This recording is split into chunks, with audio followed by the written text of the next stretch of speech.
देव के अत्यंत गोपनीय और दुर्लभ मंत्र हैं, जिन मंत्रों में से आज हम आपको एक ऐसा मंत्र बताने जा रहे हैं जिस मंत्र के नियमित 108 बार जाप करने मात्र से ही सभी प्रकार के रोग और नकारात्मक ऊर्जा समाप्त होती है। शरीर में अद्भुत ऊर्जा और तेज की वृद्धि होती है, आयु, बल और आत्मविश्वास बढ़ता है और साथ ही आपको अथाह धन की प्राप्ति होती है। इतना धन आपको प्राप्त होगा कि आप संभाल भी नहीं पाओगे। इसलिए प्यारे भक्तों, इस महामंत्र का जाप अवश्य करें और इस मंत्र के फल को प्राप्त करें। यह मंत्र बहुत ही शक्तिशाली और प्रभावशाली मंत्र है। इस मंत्र का प्रभाव आपको तुरंत ही दिखाई देने लगेगा। आप जब भी इस महामंत्र का जाप करें तो इस वीडियो को अपने मोबाइल फ़ोन पर या स्पीकर पर चला लें, ताकि आप बिना किसी विघ्न के इस महामंत्र का जाप ध्यानपूर्वक कर सकें। बस आपको इस वीडियो को अपने मोबाइल फ़ोन पर या स्पीकर पर चलाकर अपनी दुकान, ऑफिस या घर में छोड़ देना है। ऐसा करने से भी आपको सूर्य देव की असीम कृपा प्राप्त होगी। और अगर आप सूर्य देव का आशीर्वाद प्राप्त करना चाहते हैं तो इस वीडियो को लाइक और चैनल को सब्सक्राइब जरूर कर दीजिए और कमेंट बॉक्स में जय श्री सूर्य देव अवश्य लिख दीजिए। तो चलिए भक्तों, मंत्र का जाप करना प्रारंभ करते हैं। ओम आदित्याय विद्महे प्रभाकराय धीमहि तन्नो सूर्यः प्रचोदयात्। ओम आदित्याय विद्महे प्रभाकराय धीमहि तन्नो सूर्यः प्रचोदयात्। ओम आदित्याय विद्महे प्रभाकराय धीमहि तन्नो सूर्यः प्रचोदयात्। ओम आदित्याय विद्महे प्रभाकराय धीमहि तन्नो सूर्यः प्रचोदयात्। ओम आदित्याय विद्महे प्रभाकराय धीमहि तन्नो सूर्यः प्रचोदयात्। ओम आदित्याय विद्महे प्रभाकराय धीमहि तन्नो सूर्यः प्रचोदयात्। ओम आदित्याय विद्महे प्रभाकराय धीमहि तन्नो सूर्यः प्रचोदयात्। ओम आदित्याय विद्महे प्रभाकराय धीमहि तन्नो सूर्यः प्रचोदयात्। ओम आदित्याय विद्महे प्रभाकराय धीमहि तन्नो सूर्यः प्रचोदयात्। ओम आदित्याय विद्महे प्रभाकराय धीमहि तन्नो सूर्यः प्रचोदयात्। ओम आदित्याय विद्महे प्रभाकराय धीमहि तन्नो सूर्यः प्रचोदयात्। ओम आदित्याय विद्महे प्रभाकराय धीमहि तन्नो सूर्यः प्रचोदयात्।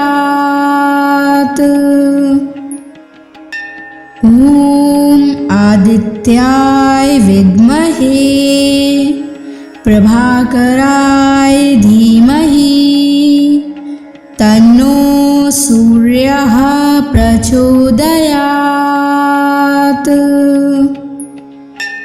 ॐ आदित्याय विद्महे प्रभाकराय धीमहि तन्नो सूर्यः प्रचोदयात्।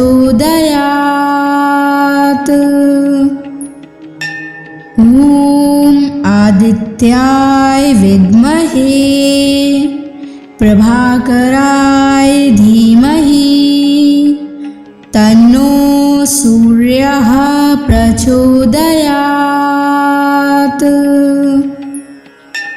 ॐ आदित्याय विद्महे प्रभाकराय धीमहि तन्नो सूर्यः प्रचोदयात्। ॐ आदित्याय विद्महे प्रभाकराय धीमहि तन्नो सूर्यः प्रचोदयात्। ॐ आदित्याय विद्महे प्रभाकराय धीमहि तन्नो सूर्यः प्रचोदयात्। ॐ आदित्याय विद्महे प्रभाकराय धीमहि तन्नो सूर्यः प्रचोदयात्। ॐ आदित्याय विद्महे प्रभाकराय धीमहि तन्नो सूर्यः प्रचोदयात्। ॐ आदित्याय विद्महे प्रभाकराय धीमहि तन्नो सूर्यः प्रचोदयात्। ॐ आदित्याय विद्महे प्रभाकराय धीमहि तन्नो सूर्यः प्रचोदयात्। ॐ आदित्याय विद्महे प्रभाकराय धीमहि तन्नो सूर्यः प्रचोदयात्। ॐ आदित्याय विद्महे प्रभाकराय धीमहि तन्नो सूर्यः प्रचोदयात्। ॐ आदित्याय विद्महे प्रभाकराय धीमहि तन्नो सूर्यः प्रचोदयात्। ॐ आदित्याय विद्महे प्रभाकराय धीमहि तन्नो सूर्यः प्रचोदयात्। ॐ आदित्याय विद्महे प्रभाकराय धीमहि तन्नो सूर्यः प्रचोदयात्। ॐ आदित्याय विद्महे प्रभाकराय धीमहि तन्नो सूर्यः प्रचोदयात्। ॐ आदित्याय विद्महे प्रभाकराय धीमहि तन्नो सूर्यः प्रचोदयात्। ॐ आदित्याय विद्महे प्रभाकराय धीमहि तन्नो सूर्यः प्रचोदयात्। ॐ आदित्याय विद्महे प्रभाकराय धीमहि तन्नो सूर्यः प्रचोदयात्। ॐ आदित्याय विद्महे प्रभाकराय धीमहि तन्नो सूर्यः प्रचोदयात्। ॐ आदित्याय विद्महे प्रभाकराय धीमहि तन्नो सूर्यः प्रचोदयात्। ॐ आदित्याय विद्महे प्रभाकराय धीमहि तन्नो सूर्यः प्रचोदयात्। ॐ आदित्याय विद्महे प्रभाकराय धीमहि तन्नो सूर्यः प्रचोदयात्। ॐ आदित्याय विद्महे प्रभाकराय धीमहि तन्नो सूर्यः प्रचोदयात्। ॐ आदित्याय विद्महे प्रभाकराय धीमहि तन्नो सूर्यः प्रचोदयात्। ॐ आदित्याय विद्महे प्रभाकराय धीमहि तन्नो सूर्यः प्रचोदयात्। ॐ आदित्याय विद्महे प्रभाकराय धीमहि तन्नो सूर्यः प्रचोदयात्। ॐ आदित्याय विद्महे प्रभाकराय धीमहि तन्नो सूर्यः प्रचोदयात्। ॐ आदित्याय विद्महे प्रभाकराय धीमहि तन्नो सूर्यः प्रचोदयात्। ॐ आदित्याय विद्महे प्रभाकराय धीमहि तन्नो सूर्यः प्रचोदयात्। ॐ आदित्याय विद्महे प्रभाकराय धीमहि तन्नो सूर्यः प्रचोदयात्।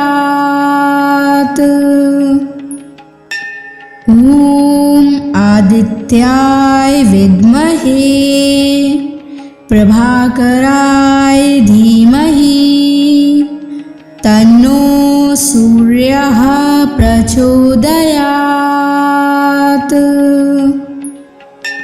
ॐ आदित्याय विद्महे प्रभाकराय धीमहि तन्नो सूर्यः प्रचोदयात्। ॐ आदित्याय विद्महे प्रभाकराय धीमहि तन्नो सूर्यः प्रचोदयात्। ॐ आदित्याय विद्महे प्रभाकराय धीमहि तन्नो सूर्यः प्रचोदयात्। ॐ आदित्याय विद्महे प्रभाकराय धीमहि तन्नो सूर्यः प्रचोदयात्। ॐ आदित्याय विद्महे प्रभाकराय धीमहि तन्नो सूर्यः प्रचोदयात्। ॐ आदित्याय विद्महे प्रभाकराय धीमहि तन्नो सूर्यः प्रचोदयात्।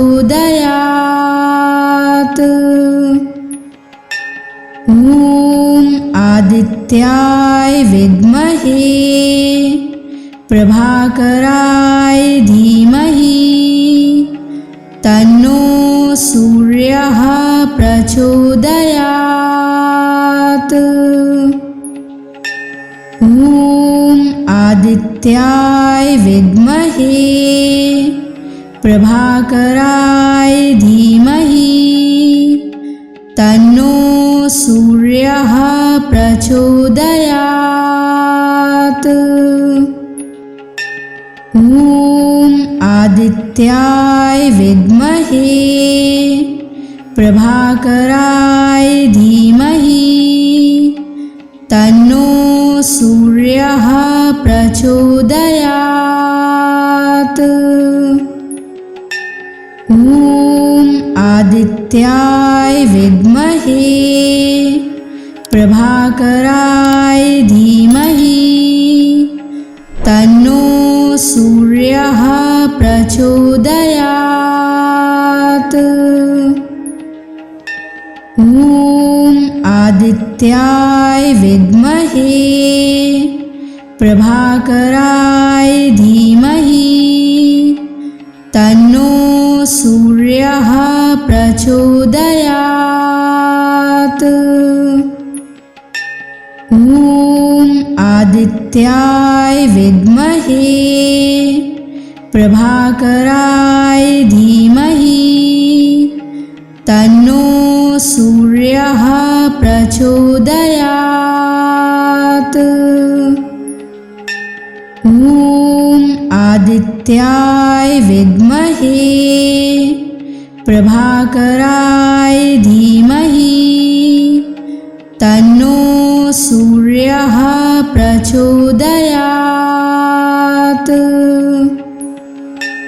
ॐ आदित्याय विद्महे प्रभाकराय धीमहि तन्नो सूर्यः प्रचोदयात्।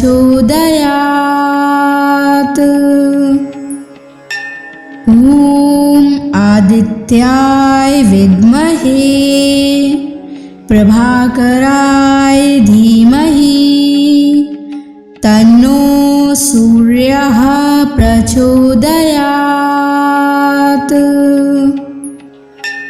ॐ आदित्याय विद्महे प्रभाकराय धीमहि तन्नो सूर्यः प्रचोदयात्।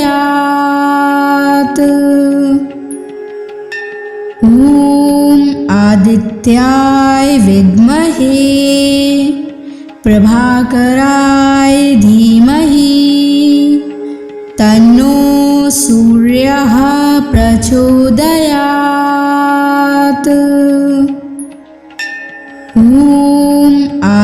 आदित्याय विद्महे प्रभाकराय धीमहि तन्नो सूर्यः प्रचोदयात्। ॐ आदित्याय विद्महे प्रभाकराय धीमहि तन्नो सूर्यः प्रचोदयात्।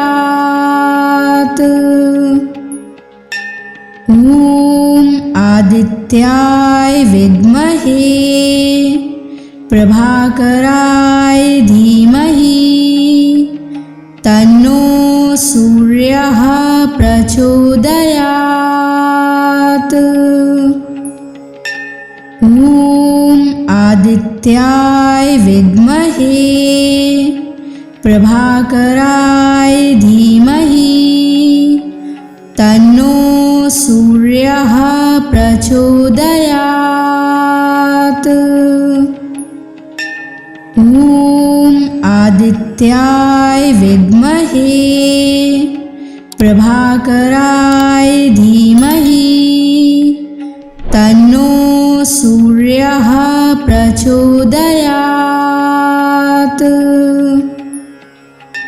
ॐ आदित्याय विद्महे प्रभाकराय धीमहि तन्नो सूर्यः प्रचोदयात्। ॐ आदित्याय विद्महे प्रभाकराय धीमहि तन्नो सूर्यः प्रचोदयात्।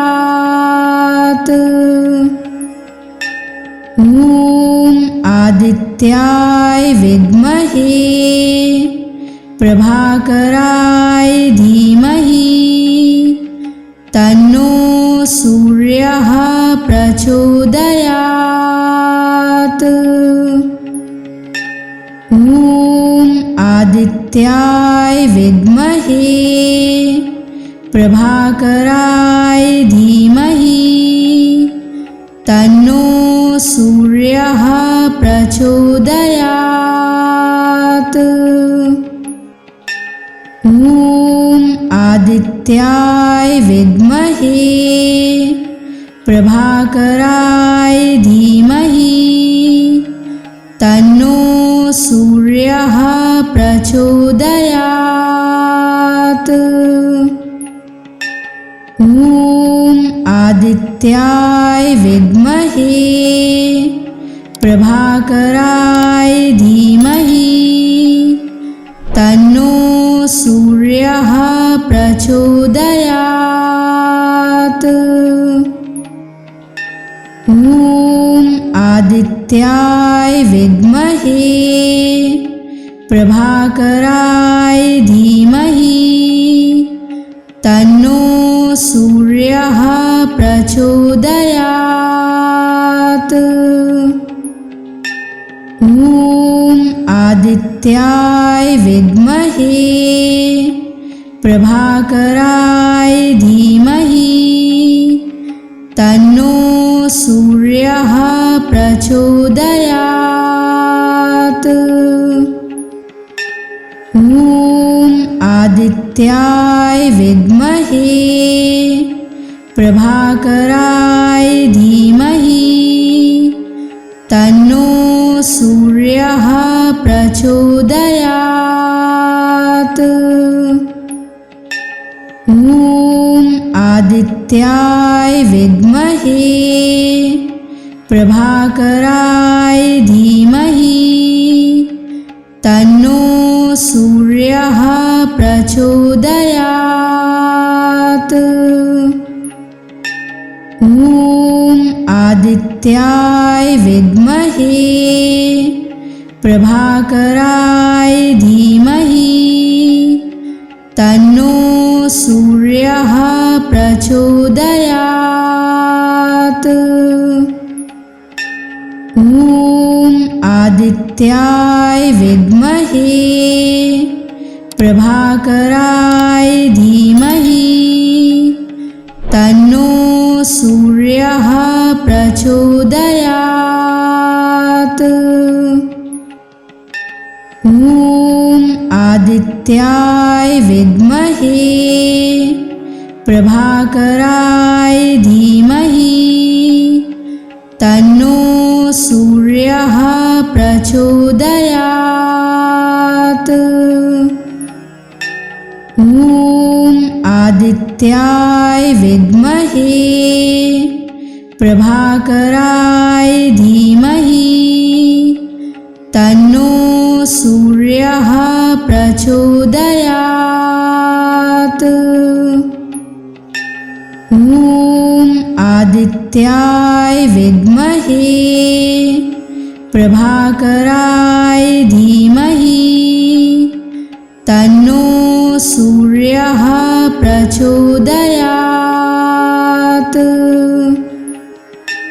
ॐ आदित्याय विद्महे प्रभाकराय धीमहि तन्नो सूर्यः प्रचोदयात्।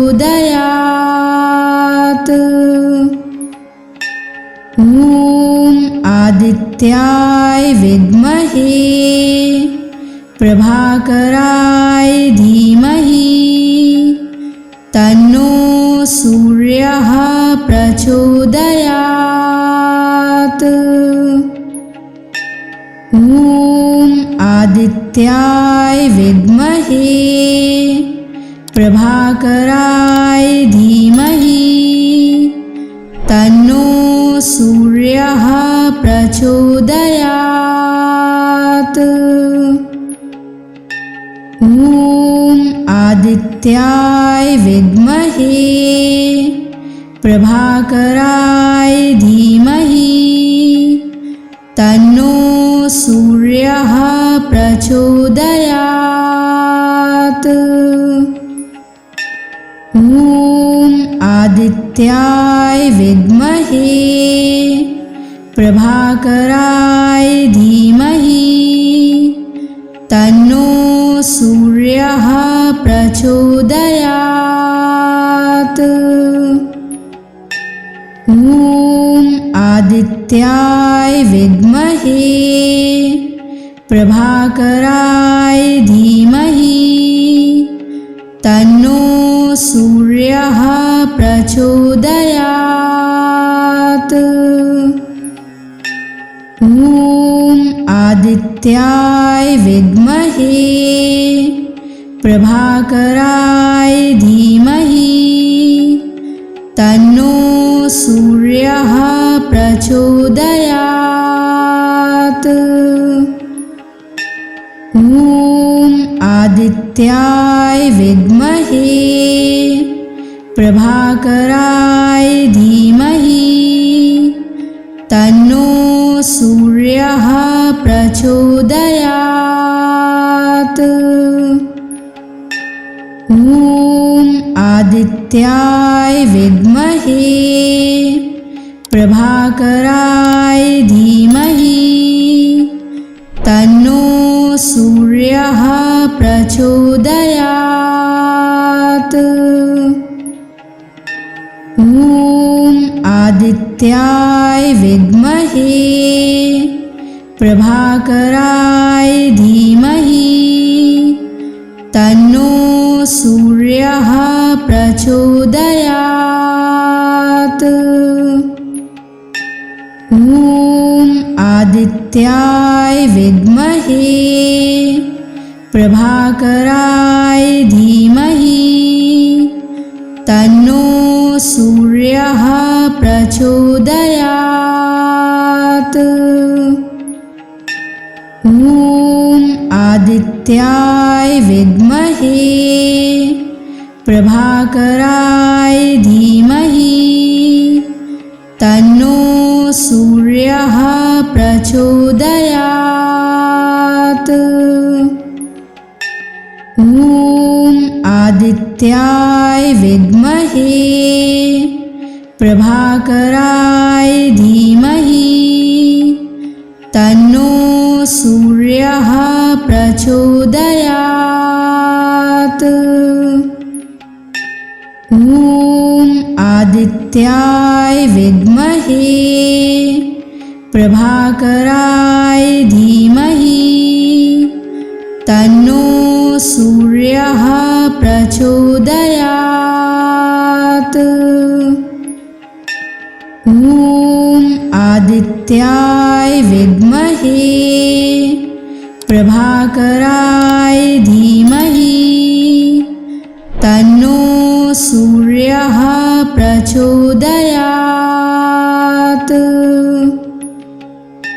ॐ आदित्याय विद्महे प्रभाकराय धीमहि तन्नो सूर्यः प्रचोदयात्।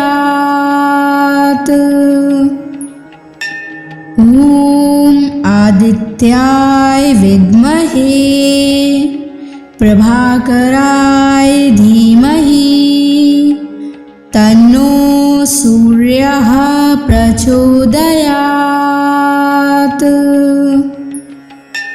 ॐ आदित्याय विद्महे प्रभाकराय धीमहि तन्नो सूर्यः प्रचोदयात्। ॐ आदित्याय विद्महे प्रभाकराय धीमहि तन्नो सूर्यः प्रचोदयात्। ॐ आदित्याय विद्महे प्रभाकराय धीमहि तन्नो सूर्यः प्रचोदयात्। ॐ आदित्याय विद्महे प्रभाकराय धीमहि तन्नो सूर्यः प्रचोदयात्। ॐ आदित्याय विद्महे प्रभाकराय धीमहि तन्नो सूर्यः प्रचोदयात्।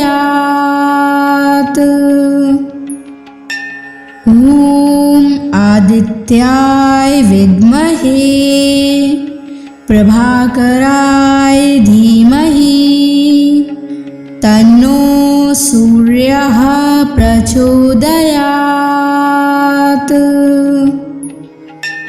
ॐ आदित्याय विद्महे प्रभाकराय धीमहि तन्नो सूर्यः प्रचोदयात्। ॐ आदित्याय विद्महे प्रभाकराय धीमहि तन्नो सूर्यः प्रचोदयात्। ॐ आदित्याय विद्महे प्रभाकराय धीमहि तन्नो सूर्यः प्रचोदयात्।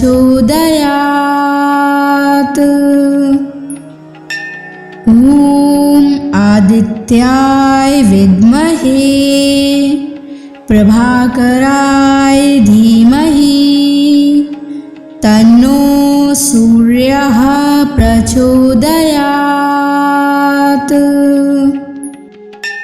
ॐ आदित्याय विद्महे प्रभाकराय धीमहि तन्नो सूर्यः प्रचोदयात्। ॐ आदित्याय विद्महे प्रभाकराय धीमहि तन्नो सूर्यः प्रचोदयात्।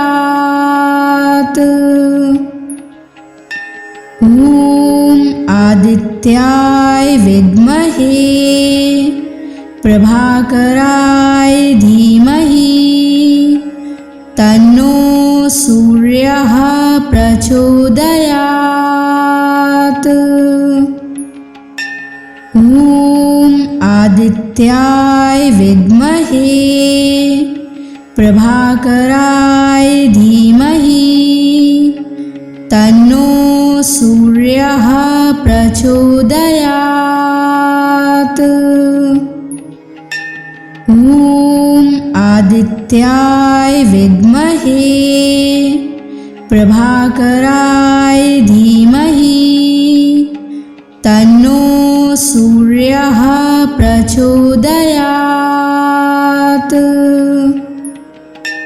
ॐ आदित्याय विद्महे प्रभाकराय धीमहि तन्नो सूर्यः प्रचोदयात्। ॐ आदित्याय विद्महे प्रभाकराय धीमहि तन्नो सूर्यः प्रचोदयात्। ॐ आदित्याय विद्महे प्रभाकराय धीमहि तन्नो सूर्यः प्रचोदयात्।